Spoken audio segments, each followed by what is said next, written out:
এটাই তো অবকাশ, সুযোগ আছে। সরকারও ওয়েট করছেন যে রাজনৈতিক দলগুলোর মধ্যে একটা আলোচনা হয়তো হবে।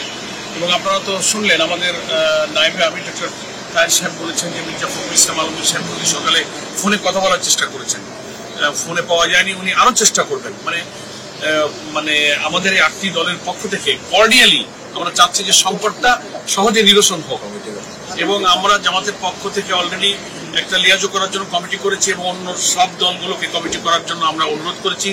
খুব অল্প সময় হয়তো তারা করবেন এবং এই প্রক্রিয়াটা কিন্তু খুব দ্রুত অ্যাক্টিভেট হবে। তার মানে হচ্ছে যে আপনারা গণভোট নির্বাচনের আগে এখন আলোচনা সাপেক্ষ ব্যাপারটা খোলা আছে, আলোচনার দরজা 1।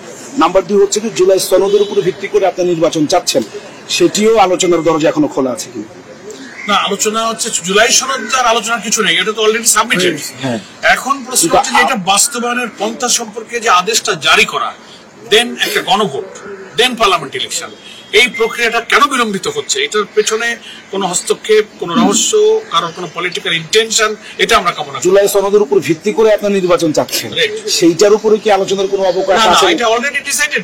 এটা তো কমিশনের পক্ষ থেকে চিফ অ্যাডভাইজারকে সাবমিট করা হয়ে গেছে, এখানে আর কোনো যোগ বিয়োগের কোনো সুযোগ নেই।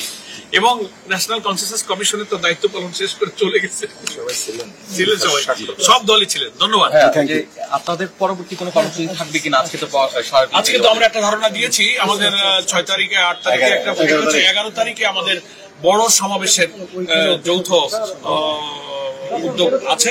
আমরা আশা করছি সেই সমাবেশে যদি এর মধ্যে কোনো সমাধান না হয় তো ওই দিকে আমাদের আগাইতে হবে। একদম সেটা চলতেছে। আমাদের তো ওরা